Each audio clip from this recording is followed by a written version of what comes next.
All right, thank you all for joining us for tonight's Para Board meeting, May 20th, 2020.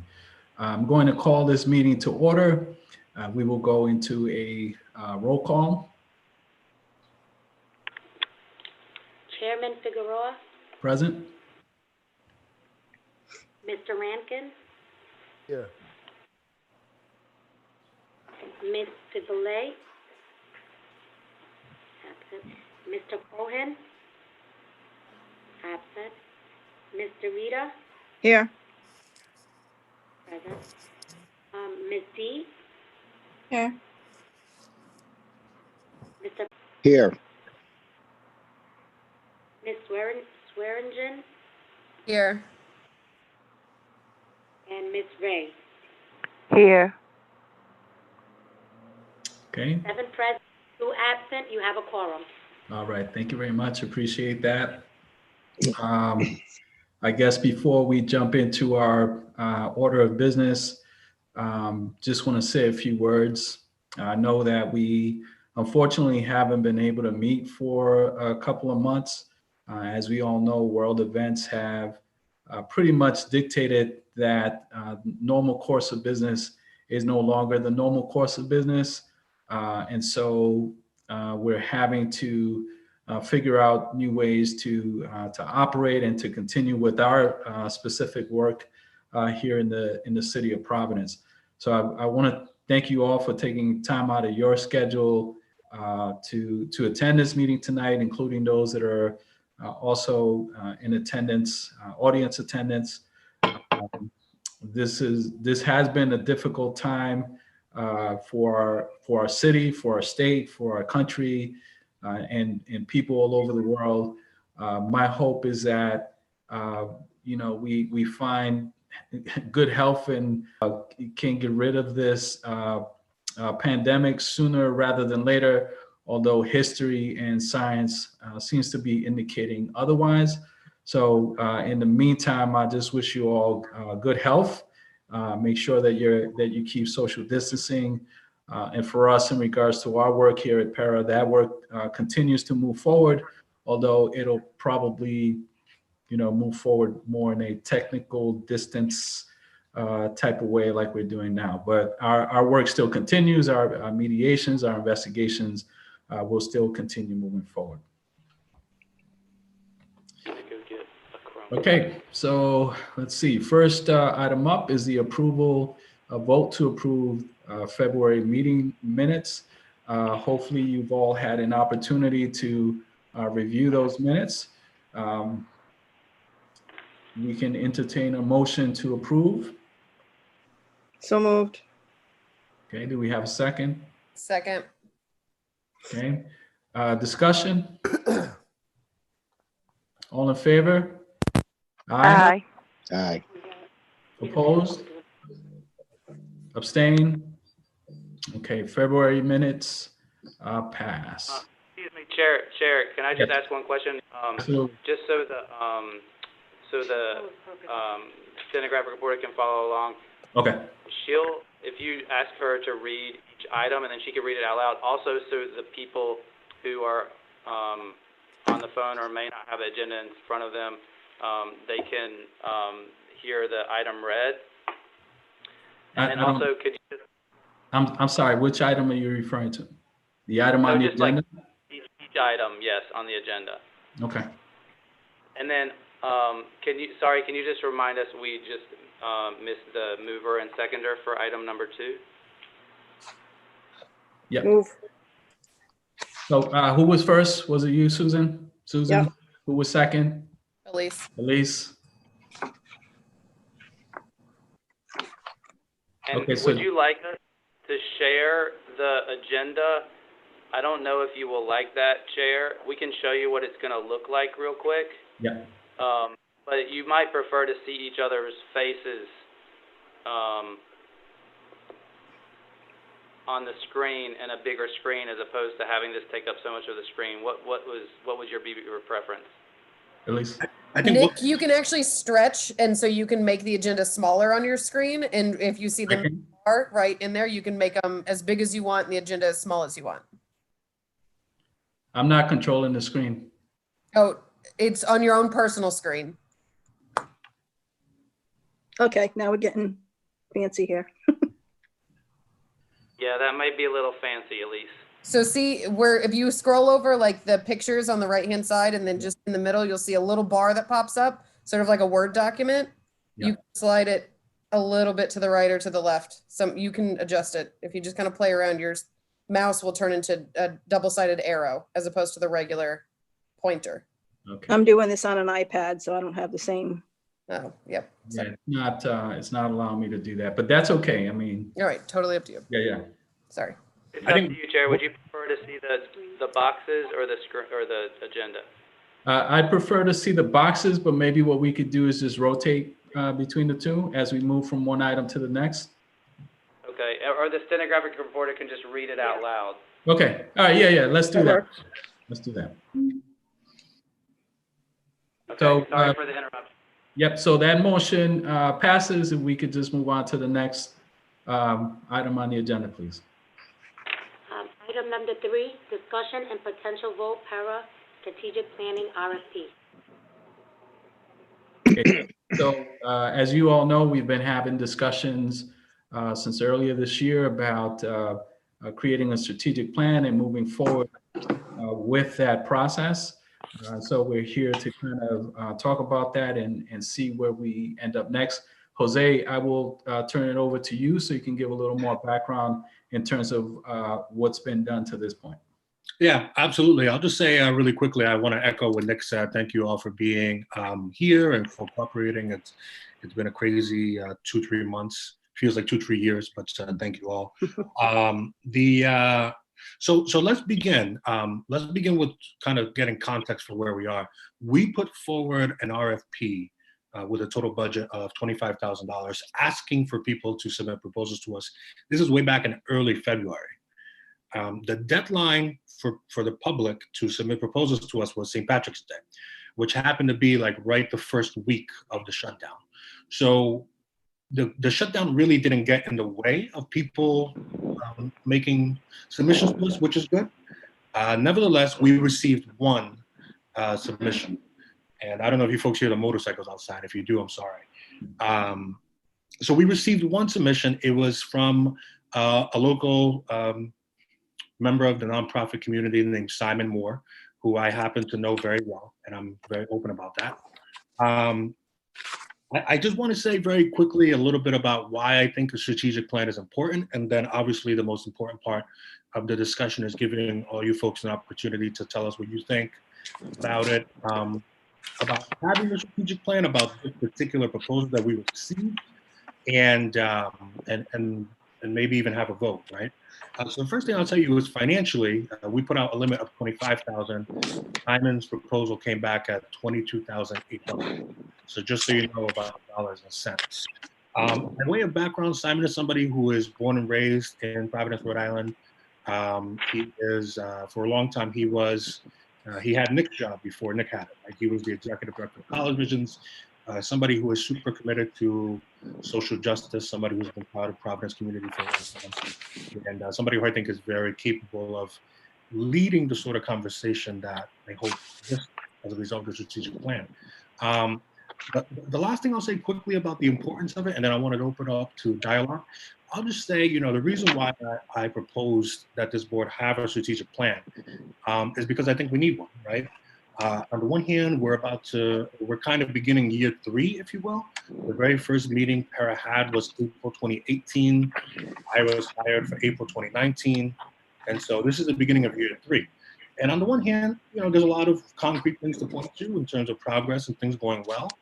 But one challenge for me anyway is kind of having a sense of direction, right? And not just direction, but a little bit of middle to long-term direction, right? What are we doing? How does it fit into our plan, our strategy? Like we haven't had a retreat or really the opportunity to answer and tackle those really big questions. And so that's why I think the strategic plan is really important. I think that we're lucky that we got a really good proposal by somebody who really gets it, somebody who can be neutral, somebody who's competent, somebody who has experience. But obviously this is a very big investment that Para is going to make, the biggest that we've made so far. And so before we go down that path, we want to make sure that everybody's on the same page and that we all understand what's going on and what this means for us. So that's part of why we're discussing it tonight. So that's all I'll say. I'll keep my thoughts brief. If folks have any questions for me, I'm happy to take them. If folks have thoughts that they want to share with the board more broadly, I think we can start there. Thank you. And in accordance with the agenda, this is not an item that's going to be voted on this evening. It could be. It could be. Okay. So, yeah, let's start the discussion. Susan?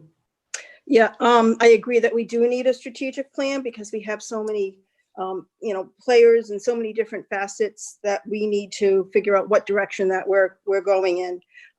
My only my concern is that with this proposal, unfortunately, we did get one. The product that was given to us is really a development plan, and that's a fundraising type of plan. It's very, very different than a strategic plan. A strategic plan, for those of you who have been through that process, gives a much broader vision of an organization. It, also what the implications are budget-wise for having to, achieve the plan. So we're looking at apples and oranges here. So also he's out of state. So with that, I'm going to be, I have concerns over the one proposal that we, got, and I'm, hoping that we can kind of go back to the drawing board and reissue with the RFP to hopefully get some others. Yes, really quickly, I'm sorry, I didn't mean to step away like that. That was Fanita. Okay. That was Fanita who just called me. I think she'll be joining us, so I'm really sorry. Oh, good. Yep. So that's my concern.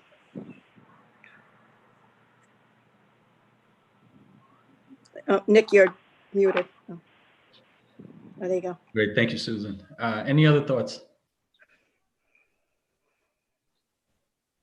So what your concerns, Susan, is that the plan is heavy on development and less focused on strategic vision. Right. Looking at an organization like holistically and everything that we have to achieve, where a development plan, he's focusing on fundraising, and that's it. So that's they're very different types of documents. And if that's his only experience, then I'm concerned. Okay. Thank you. Makes sense.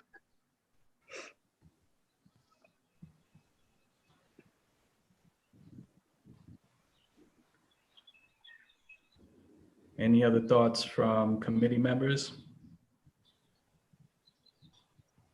Is it something to request a strategic plan he's given for some other organization or department or something like that to see if the work is, assuming we don't, do we have to go with him because we have one solicitation? I don't know how this one is going to work in general, but So I'll say a couple of things to that point. Number one, we're not obligated to accept this by any means. Right. We can reject it. Two, Simon I've been in touch with him, number one, because we're friends. Like I said, I'm pretty open about that. And he's more than willing and happy to, I can ask him that. I haven't asked him that specific question because it hasn't come up, but he's more than happy and willing to talk to the board, either the board as a whole or the board as individuals. He has told me to, he's asking me to talk to the board if people have questions, and I haven't had the appropriate forum yet, so I haven't done that. So I think it's a good idea. Let's say we wanted to hypothetically, not necessarily vote tonight. Well, here's the issue, right? I guess let me finish that one thought, and then I'll tell you the issue. Obviously, there's no rush to do it tonight. We could take our time, and if folks wanted to talk to Simon and see, what kind of a person he is, what kind of background he has, and how you feel about talking to him, I think that'd be a good idea. And I can also ask him for a backup plan, the sort of plan you're asking about, to see if he has something that's more relevant to our work. The other thing I was going to say, and it is a financial question. We've allocated $25,000 to this, which is scheduled to come out of this year's budget. My concern is if we don't act today, we are basically saying that we're going to miss the opportunity to spend this year's money and essentially start off next year's budget if we do this, taking 25,000 out of next year's budget, which I think would be shooting us in the foot financially. But I mean, at the end of the day, it's important to make sure everybody's on the same page and that we all understand and are invested in this. And so, whatever direction the board wants to go in, I'm happy to fulfill my role. How well known was it that we were looking for someone to come in and offer these kinds of services? One more time. How well known was it that we were looking for someone to come in and offer these kinds of services? I mean, if the word wasn't out there, then it kind of gives us a limited pool of people who will be. Yeah, I mean, I can't give you I understand what you're saying. I can't give you a particular number of people this was exposed to. I know that I sent it to my network, which is probably at least a couple dozen people here in Providence. I asked all of you to send it to your networks, so I'm not sure who did. But, I'll tell you this. If we go and repost this, I don't know what we would do differently to that end. I'd be obviously looking to do something different to get a different result, but I'm not sure what that would be, especially now with the quarantine and the how difficult that's made life. Elise? I think that, this might sound crazy, but I think it might be an opportunity in the wake of COVID with a lot of those folks that would typically be in under some sort of contract within their organization or something like that, that might have availability now. Right. Seeing that we're close to 200 and almost $300,000 people in unemployment. A lot of those are gig workers and contractors and things like that. So it might just be worth it. Honestly, just posting it back out there again. And if that's the one that we get, then, and we can still ask him for kind of more backup or a better strategic plan. But I think it might be an option. Well, then do we need to make a motion, since it was a potential vote, to reissue the RFP for a strategic plan? Susan, can we pause there for a second? Can we let the record show that Faneta is now joined the meeting, has now joined the meeting? Thank you. So noted. Repeat that, Susan. I didn't mean to interrupt. No, so would it be appropriate, since this was here for a potential vote, that a motion be made that we reissue the RFP for a strategic planning consultant? I'm guessing that we would have to, I'm just guessing that we would have to reject this one first. And then a separate thought would be whether we want to put it out, which I think are two separate questions. So can I jump in? Yeah, Jillian, I was going to next. Yeah, so the agenda item is to vote on the strategic planning RFP. So it depends on the way that the motion is worded. But if you want to vote to reject this proposal, that would be the motion that you would have to do on this item. But you could also vote to reissue the RFP, because the agenda item is voting on the para-strategic planning RFP. So the motion would have to include both things. So to deny or reject the proposal that you've received and to go back out to bid. So vote to reject it and then vote to resubmit at the same time. That's Yeah. kind of simple. Yep. So is there a motion? I'll put forward a motion to reject this proposal and resubmit for another go around. Okay. Is there a Second. Second. Yeah, second that. discussion or further discussion? All right, all in favor? Aye. Aye. Opposed? Abstain? Second, who made the motion on that? We couldn't was, hear that well. That would be the vice chairman, Mr. Rankin. Okay, thank you. And the second was? Mike Fontaine. Thank you, I have that. Thank you so much. Thank you. So the motion passes. The RFP has been rejected. However, we will open up the RFP process again. And certainly the individual that submitted the response to the RFP is more than welcome to resubmit again. Awesome. All right, next item. Item number 4, discussion discussion regarding para FY 2020-2021 budget. Okay, thank you. We'll turn that over to Jose as well. I know you've been working with City Council on this particular measure. So I wanted to provide an update. Obviously, the budget is a very important part of what we do. The money that we're allocated by the city, none of this, including my salary, is possible. So I was made aware that the mayor officially submitted a budget proposal to the city. Running out of power. I'm sorry? No, yeah. I think he's just taking a quick break. Michael's not on mute. No, baby. Mike, mute your mute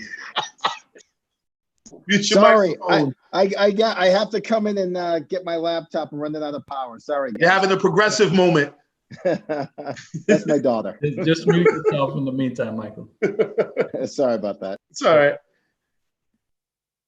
All right, go ahead, Jose. So I just wanted to touch on the budget because the mayor made an official proposal, which is important, and because obviously we're living in times where the amount of money we thought was going to come into the city may not be the same now, with people paying taxes or not paying their taxes. So first and foremost, under this agenda item, I am pleased to say that we have been allocated, per the mayor's proposal, about $583,000. Which, just for context, our budget for this year is 340. Okay, so that represents an increase of about 81%, which is good.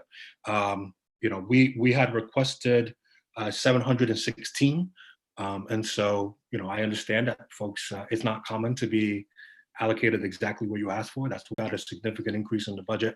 I'm hopeful that we're able to, put this over the finish line, because God only knows what can happen between now and June 30 in terms of fiscal situation. But that is a very important update, because as we continue to develop and unfold, our necessities are greater. And so having this budget is going to help us do more and potentially hire more people to do policy development and research and more of these specific things we need to do. I don't know how specific folks want to get, but I was going to offer looking at least the proposal that I had made under the 716,000. There are several positions that we made a proposal for money based on having about 5 full-time positions. And so we were allocated $80,000 less than what we asked for in personnel, meaning that we can hire most of the positions we asked for. We would have to make a decision as to which one we would decide not to hire. It may be premature to make a formal vote or something to that end at this point, but I wanted to have this dialogue with folks with regard to the potential budget we're going to have for next year, and then starting to think about what our priorities are going to be. And even if we say hiring people, okay, within that category, what is the first position we want to fill? What is the second? Obviously, I have thoughts of that given my day-to-day experience on the front lines. But what's more important at this time is making sure that the board, number one, know what's happening, and B, I guess number two, right? Follow number one with the letter B, have input as to what's happening. So I will pause myself there, and I will ask if anybody has any remarks, good, bad, or indifferent, or suggestions. Yeah. Thank you, Jose. First of all, I'd like to say that it's always, particularly during difficult times and difficult economic times, it's not very easy to get an increase, or at least a proposed increase to your budget, and to be written into part of the budgetary discussion for any governmental body. So that's good that we're in that situation. Clearly, the more resources we have, the better we'll be able to carry out our duties as a body. I think that as we look at thinking about what positions potentially we may add to para, the first step in all of this would be to,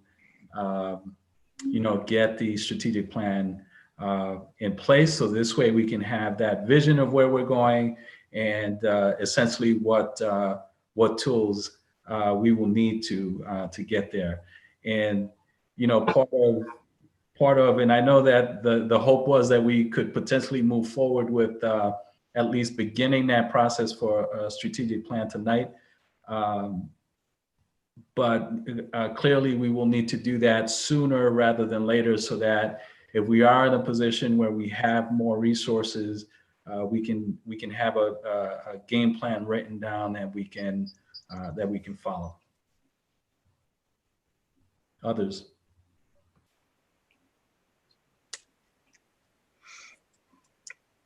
No, I think the strategic plan is going to give us a lot of direction in a lot of these different areas.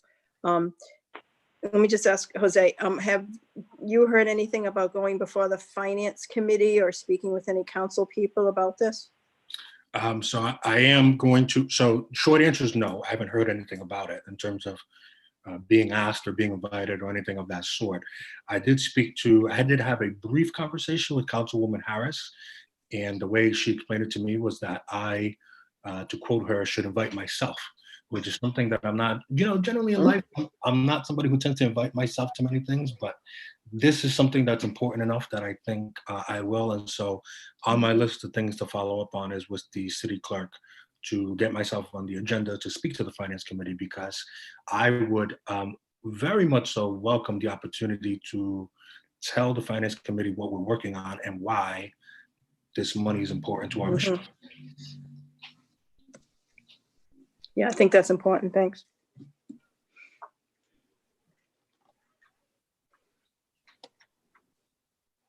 Okay, any other thoughts or comments?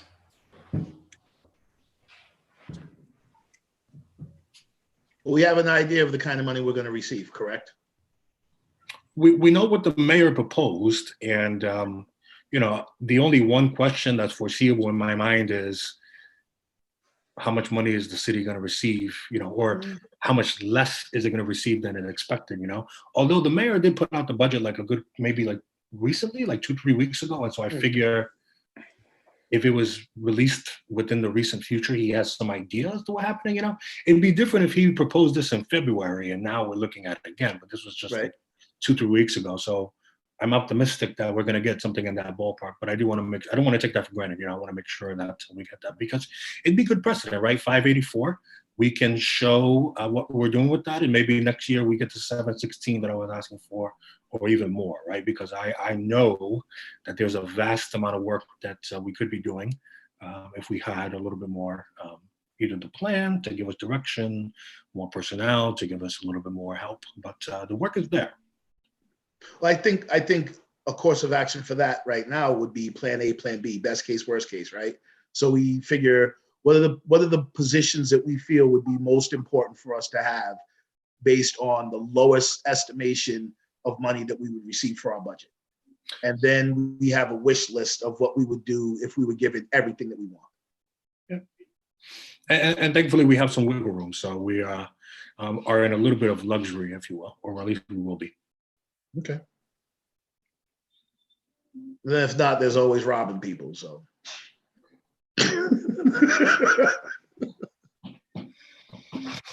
All right, we're talking about Robin and luxury on this call. All right, thank you. Any other thoughts or comments? All right, so this wasn't necessarily a item for vote. This was just an update from our executive director as to where our financials may potentially be, because as Jose mentioned, things could change rather drastically from one week to the next. I think we're all experiencing that right now. So thank you, Jose, for that update. Please keep us posted as things move forward. And, if it's useful to have any of us at that meeting as well, please let us know. And I'm sure one or two people here might be willing to participate in that with you. Cool. All right. Next item up, please. Item number 5, discussion relative to Operation Bus Out. Okay, great. So this is this next item has to do with an incident that occurred or was occurring at Kennedy Plaza earlier this year, maybe December, January. Jose, you have more detail on that? Yeah, I wanted, so I guess I'll put at the beginning what I'm hoping to accomplish with this agenda item, and then I'll go into the context. I guess the question for the board is, in some way, shape, or form, what do we want to do? Right? If we had a policy person, maybe this would be something for them, but we're at the point where we don't have that yet. So the short version of what I'm asking the board is, what do we want to do? The longer version, I'll give you some context. Again, this is an agenda item that existed and was planned for our original March meeting, which got canceled. It was during the first week of the quarantine. There was an article that came out around that time. Elise actually sent it to me and made me aware of it, about an operation called Bust Out, where evidently the police, the Providence police, are receiving complaints about open air drug dealing in Kennedy Plaza, which is not a topic that's new to any of us, I don't think. And the detail, what's different about the article is that it goes into vivid detail as to what exactly was happening, or at least what was alleged to be happening in the article. And the concerning public policy part of this is that, at least as far as the article says, what was happening was police were going in undercover to Kennedy Plaza and conducting a sting where they would pretend to have the symptoms of somebody who was suffering withdrawal, and they would approach somebody who they thought was a dealer and say that they needed Suboxone because they were going through withdrawals and they needed help, et cetera, et cetera. From a public policy perspective, I think we could, at least from a 50,000-foot view, because we don't know what happened, at least insofar as the facts, we could see why that would be concerning, right? The issue that we're going through in this day and age with mass incarceration and people being locked up for decades for petty amount of drugs, right? We want to be in a place where, it's not necessarily the role of para to go and treat the substance abuse recovering community, but if the police are doing something that's making that situation worse, I think that's a question for us to deal with. And so I spoke about this with Chief Clements a couple of times. Once in March, when we were preparing to have this meeting, he offered to send somebody from his department to our board meeting to speak about what happened, so we can at least hear their perspective on what's going on. I also spoke to him about it again, maybe 2-3 weeks ago when we met in his office. And no surprise, we have a difference of opinion as to the merits of what's going on. I am interested in hearing, their perspective, but it's one of those gray areas of the law, if you will. And so, again, I just wanted to make sure this agenda item did not slip through the cracks. It was something very important that we wanted to discuss. Maybe at a future date, we want to take Chief Clements up on his offer to invite somebody to our board meeting and have a conversation about what's going on.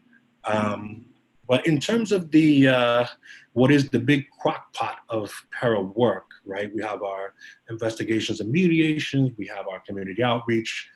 Policy is a very important question. And so what is happening in this whole thing is basically what the question is. So I'd be curious to hear what folks think. If you want to get into the substance of the issue, that's fine. But the bigger question is really, what should the board be doing, right? Is it enough to ask Chief Clements to send somebody and that's it?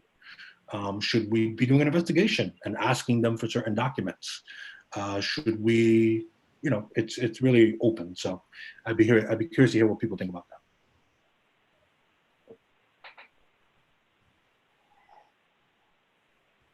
I think my initial reaction to that would be what would fall under our legal purview, given the city ordinance.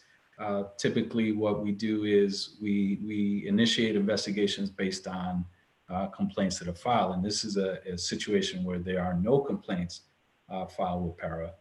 But that we also within our purview have the ability to monitor policy at the department. So I think it's I would be fine with having someone from the department come, particularly if it's the chief himself, just to have that discussion. But in terms of how this falls under our purview, Jose, you can correct me if I'm wrong. I think it's more on the policy side of things as opposed to a complaint process. Yeah, I mean, I think I could go one of two ways, right?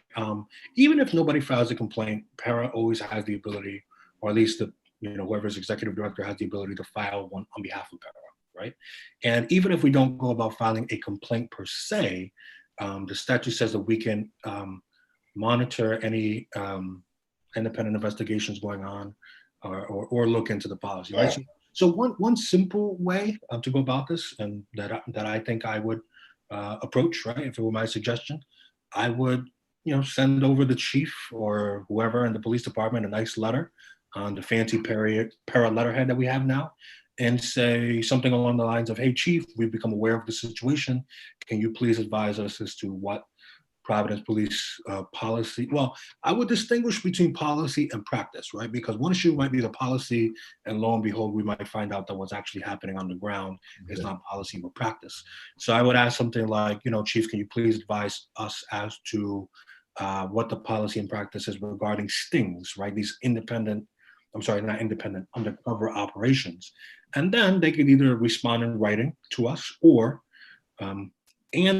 right, do both, come to the board meeting and actually explain, because we have the authority to recommend changes to policy, right? So we hear what they tell us via information and it confirms some of our concerns. At that point, we could take an official position and put out a letter and say, hey, listen, we are not a city that encourages preying upon people who are poor and drug addicted. The Providence Police Department should not be doing this, right? That's an example. And I think it's a spectrum, right? It can get more serious or it can get less serious. All right, thank you. Yeah, I can you hear me? Yes. Did I leave my mic on this time? No, listen, I really don't agree with that at all. And the reason why I don't, I don't think it's our place to say we don't like something. If it's legal, it's legal. If it's in violation of our mandates, that's one thing.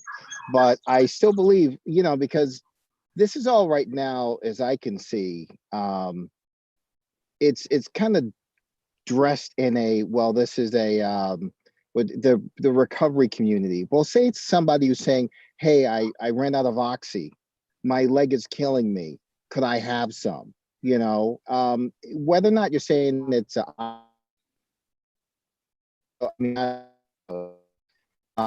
call it heroin stuff. I still think that it's illegal for you to hand that out to somebody else. And I think that we shouldn't get involved with, we don't like what you're doing if it's legal. I mean, I think that you have to,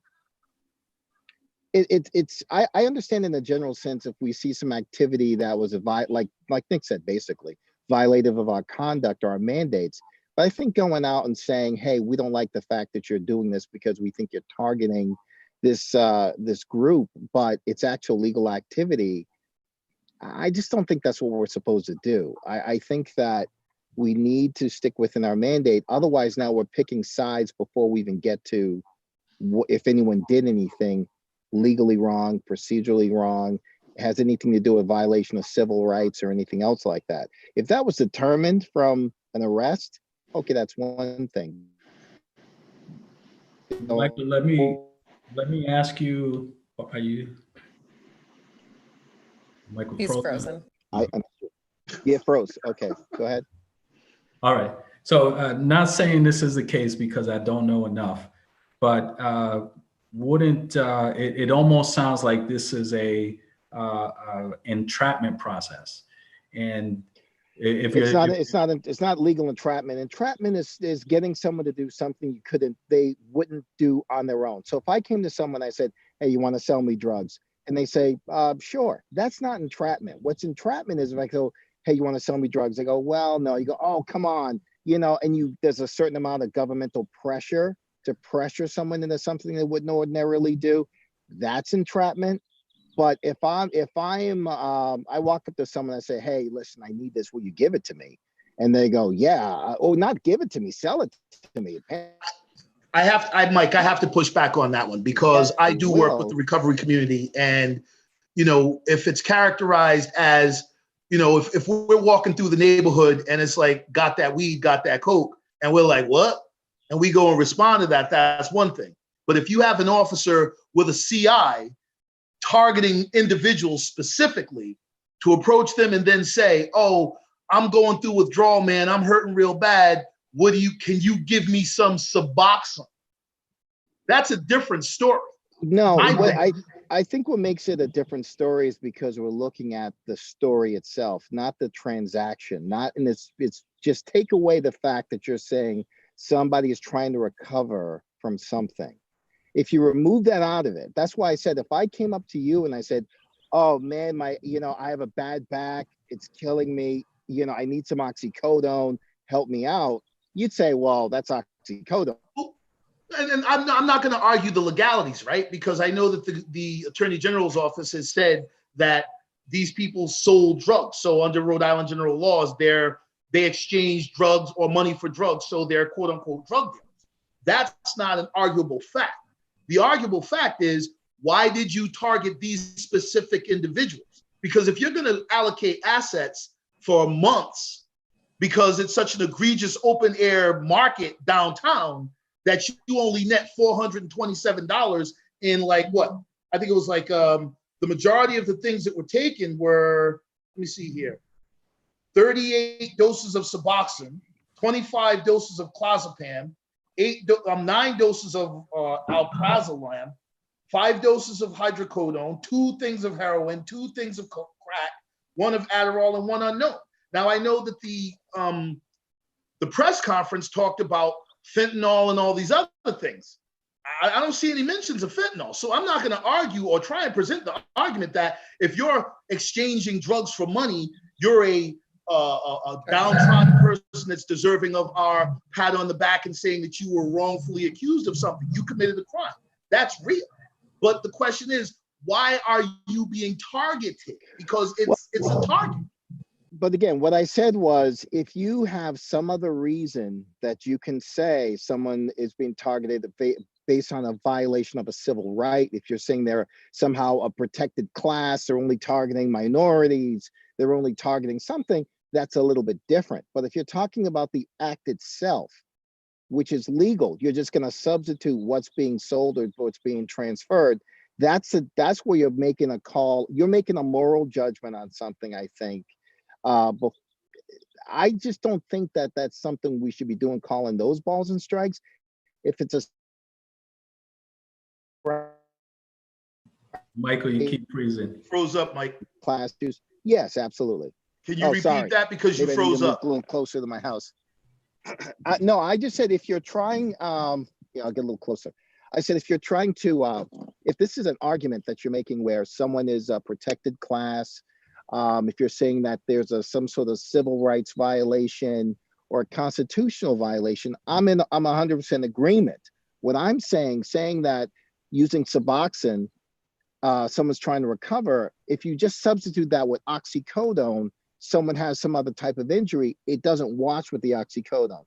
So the story is what's driving the issue. If there's a constitutional, civil rights, other type of violation, I would agree with that. Right. I'm just saying that if you're saying, well, we want to help people recover, we can't make that kind of call, I think. But if it's something else, you're absolutely right. And I will say this: did you freeze again? Right. Mike, did you freeze again? You froze again. Well, you were like this, and then it just went out. So, Matista, Elise has her hand up. If we could let her jump in. I'm sorry. I was just going to ask if this exact conversation is the reason that we should have someone from the police department come in so we can have a dialogue with them and yes.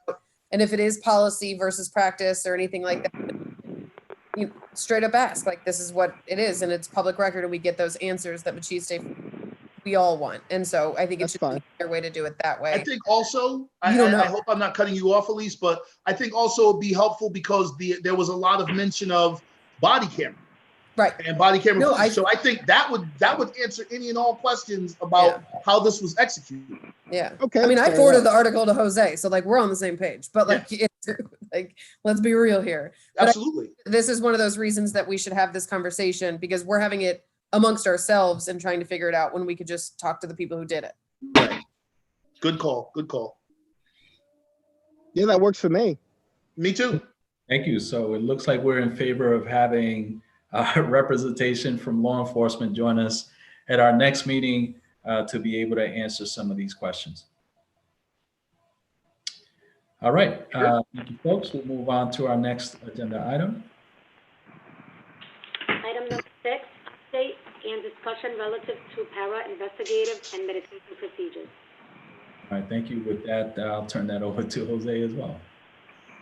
This is going to be the last agenda item. As you folks saw, I sent out an email saying we're not going to be able to have an executive session tonight. So this is the last agenda item for today.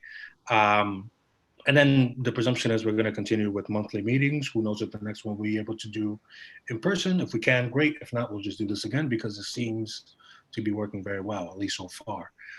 With regard to para investigations and mediations, this is the meat and potatoes of the para work, if you will. And on the one hand, we could look at this and say, you know, as of February 2020, before the quarantine, we still had not done any investigations, mediations, and be frustrated by that, which is part of the reality. But the flip side to that coin is that we've been working very hard over the past year plus to create a meaningful policy with the Providence Police Department as to what it means to conduct investigations that are independent and mediations that are independent. A big win in that has been hiring Sheila and Eugene, who are both extraordinary. And so part of my update, one of the last things that happened right before the quarantine shutdown was, Corona quarantine, whatever it is. We had a lunch with the police union. And by we, I mean myself, Eugene, the investigator, Sheila, the mediator, and Mr. VP Rankin. Okay, looks like my Mac is about to die, so let me. So that lunch went well, and that lunch was the last step in terms of what we were doing, you know, speaking with the chief, speaking with the commissioner, speaking to the community, introducing the mediator and investigator to everybody. So all the hoops that were put up that we had to jump through, this was the last hoop. And it was a really good conversation, right? If you know, and I'm sure I'm just making a attest to this, but in any one of the different meetings we have, you know, you get the whole this syndrome, like, oh yeah, I'm okay with what you're doing, or you need to speak to this person, and you need to speak to this person. So all of our individual conversations with all the stakeholders have gone well, right? But when we get to this collective idea of what we're doing, there's some hesitation. So basically, after we've had all those steps, and including that last lunch we had with the union, where we're coming to an understanding, right? What does this look like? What does it mean that para is going to conduct an investigation? Do we have to go to a mediation if you say so, right? There are some members within the police leadership that want to decide, right? As opposed to para voting on the complaints and sending them to mediation or investigation. The police want to have their own say as well, right? So there've been a lot of really complicated policy questions we've been wrestling with. But the last thing that happened right before the quarantine was that lunch, and it was really positive, right? You would think that we would not be able to sit with the police union and have productive, respectful, forward-looking conversation, but we did, right? And it was really good. And we found a lot more agreement than disagreement, which is good, right? The place where we are now, and I think one thing we have to decide because of Corona, even in my last conversation with the chief, which was a couple of weeks ago, we were basically at the point where he said, yeah, you know, we have an understanding for what the expectations are. So pick a mediation and pick an investigation, and we'll try out the first couple to see how they go, right? To actually go through the process. Now that we're living in this age, the question is, you know, when do we actually want to start that, right? Do we want to go next week and email the chief and say, hey, you know, we're ready to go. Let's do this via Zoom electronically, or do we want to wait for a little bit, or do folks have any other thoughts? And if you just give me 30 seconds, I'm not going to run away, but I need to grab my charger before it dies on me. But yeah, folks can absolutely begin. I'll be right back.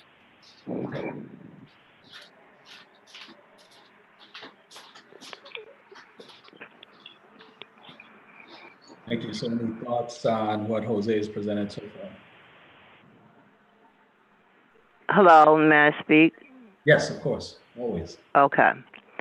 You can't see me, but the bottom line is, and what I'm hearing, we have did all our A, B's, and C's and our checkpoints, 1, 2, 3s. What I'm concerned about or what's worrying me is the follow through. And he asked the question, should we, I don't know why I'm echoing, but anyway, he asked the question, should we start this immediately? In my opinion, I'm going to say yes, because listening to one of the other board members from one of the last meetings, I think it was Mr. Ken, who brought it to all of our attentions that none of the officers have to talk or have to speak, or whatever how he said it. And I'm only going by memory because I don't have that information in front of me. But if I'm saying something wrong, please correct me. If that's the case, and we proceed to do mediation or do whatever we need to do, and they say, yep, we're going to do that, let's do this, I just like to see that process followed through and see exactly how it's going to end up. People make promises and people say they're going to do this, that, and the other. I listened to your earlier say fine about having the gentleman come there or putting the RFP back out, or how that may be. I agree, but here's my problem. My problem is making sure that we are on both sides, which is mutual with the police as well as the public, and be open with this whole process. But if we only come in one-sided, then that becomes a problem. Unless that's not happening now, since y'all all met, but I don't know if it's not happening or not, because what I see and what I'm hearing are two different things. And I'm dealing with the reality of the world, period. And now I'm quiet. If I can, Deb, from the meetings that we've had with the command staff being Chief Clemens and Commissioner Parry, and with the union leadership, my feeling was we were getting the kid who's asking his parents, can he go to a party? And one parent saying, did you ask your other parent? So we would get the back and forth, oh, well, we're on board, but you need to talk to them.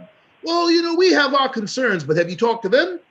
And so after meeting with both groups and both groups committing to being willing to work with us, I'm not aware of exactly what working with us is supposed to truly mean.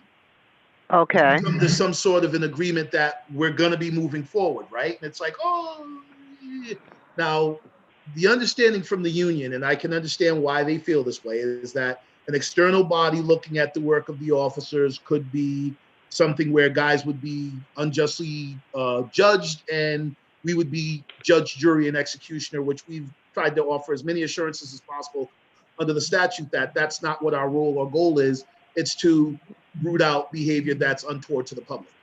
The administrators, on the other hand, seem to have this mindset of, well, these are the things that we're gonna do, and this is what's gonna happen, and you're gonna like it or lump it. And that's where I feel that the primary issue has come from. And, if we're talking about having our investigator go in and look at body cam footage and stuff like that, which under the statute, we're supposed to have access to if we request it. Correct. Someone is telling us, well, I'm not gonna do that. Yeah, that's a problem. It becomes, well, that's not your call to make. See, now I understand that maybe at one point you were, working for a department that was considered part of the executive branch, and you might still see yourself as a, quasi legislator or whatever, but the law is the law, and you're supposed to follow it. As a member of the executive branch, you're supposed to be an enforcer, so you should be enforcing the law as it's written. Mm-hmm. This is our issue now, that we, either we forage ahead and say, you guys know where we are, we know where you are, this is the law, this is how it's supposed to be executed, you can come with us or get dragged behind us. Right. And I think that we just have to make a commitment to the organization and to the public to say, this is what we've been tasked to do. The time for us to keep coming back and forth and trying to figure out how this date's gonna work, you need to put your tuxedo on and get ready for the dance or you're gonna get left at home. Mm. You know, we've been at this now for what, almost 4 years, Yeah. right? So we've met with all the stakeholders. We've talked to people. We've talked to people till we've been blue in the face. Your fear of someone unjustly accusing you and making you lose your job. I mean, you know, there's an article about some guy punching a guy or hitting a guy with cuffs on recently, right? So we keep having these things happen, and the excuse being it's a tough job. I know it's a tough job. We understand it's a tough job, but that's not an excuse for you to abuse people. So Exactly. let's just do what we need to do and follow the law, because you know you don't have a problem enforcing it, so you shouldn't have a problem following. Thank you. All right. Appreciate that. Thank you very You're much. welcome, dear.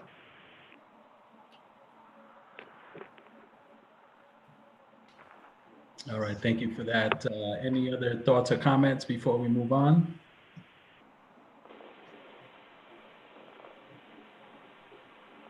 Okay. Thank you. I think this brings us, yes, Elise, I'm sorry. Sorry, I thought that the original question was whether or not we were going to do a couple of Zoom mediations and see what that looked like, or whether or not we were going to just wait until life is sort of maybe normal. Okay. Wasn't that the original question? Yes. I missed that. Yeah. So how would you like us to vote? I'm assuming that we should just do like a regular vote and figure out like if I motion, sorry, I feel like I'm casting a spell. I'm like, like, but like I moved. Oh, is there, vote. let's do it Yeah. then. Is there a motion on this? Well, can I actually jump in? It's not Yep. So the agenda does not have a vote for a particular agenda item. It's just an update and discussion relative to the investigative and mediation procedure. So if you want to take a vote on how to proceed, it has to be on the next agenda and advertise that there will be a vote taken on that item. Oh, okay. Jillian, does it require a vote at all? Yeah, I didn't. I'm sorry? Does it require a vote at all? Can we just give instruction to Jose to carry forth with these Zoom mediations without having to wait till another meeting? Yeah, I mean, so all of the individual items have been already voted upon to go to mediation. So you're right. There doesn't have to be a specific item. Just move forward with those mediations. That will just be a scheduling issue. You don't need to vote whether or not it's going to be on Zoom or in person. If it's an item you've already voted on which course of action to take, just continue that course of action. This is just a scheduling hiccup, really. Can we just phrase it as that, you know, we support Jose, you know, commencing with investigations and whatnot, that kind of covers it all? Yeah. Yeah. Okay. I mean, you're having the conversation now. Exactly. Okay, Jose, we support you. Jose? We support Jose. So let the record show and multiply. Jose moving forward with these mediations. Thank you. Awesome.